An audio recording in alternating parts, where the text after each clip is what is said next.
Pesalome ya 81. Poko ya morena le kgothatso ya batho ba gagwe.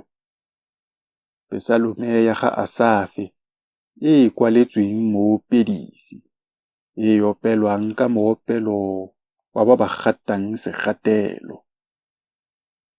Ipileleng Modimo o e leng thata ya rona, lo dudueletse Modimo wa ga Jakobe. Tlhabang sefela, lo letse moropa le katara e itumedisang le haripa. Letsang phala, fa ngwedi o rogwa, gape fa o le mosweu ka letsatsi la moletlo wa rona, gonne ke molao o beetsweng Iseraele, ke se se siametseng Modimo wa ga Jakobe, o beile go nna tshupo mo go Josefa, jale fa o bololela lefatshe la Egepeto. Ke utlwa puo e ke ne ke sa itse, e re, ke ne ka rola magetla a gagwe morwalo, diatla tsa gagwe tsa imololwa seroto. O ne wa bitsa o le mo tlalelong ka go golola, ka go araba ke fitlhegile mo marung a dumang, ka go leka fa metsing a meriba. Sela!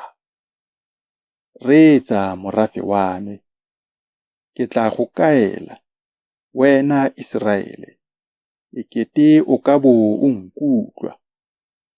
A go seka ga nna modimo ope wa seeng mo go wena, le gona o seka wa obamela modimo ope wa basele.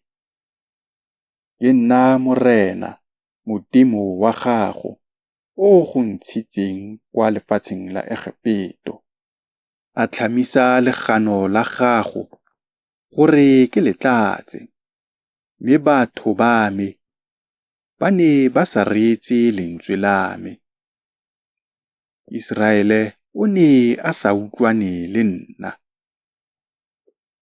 Ke fa ke ba naya tsela ka ntlha ya logwadi lwa dipelo tsa bona, ba itsamaela ka fa maitaolong a bona.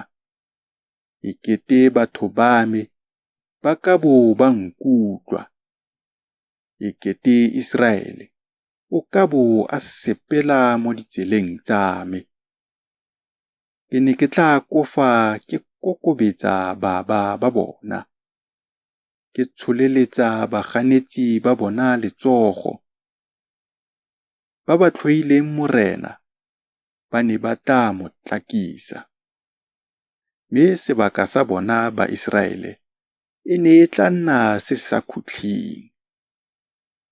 O ne a tla ba jesa mabele a nonneng. Ke ne ke tla go kgorisa dinotshe tsa semana.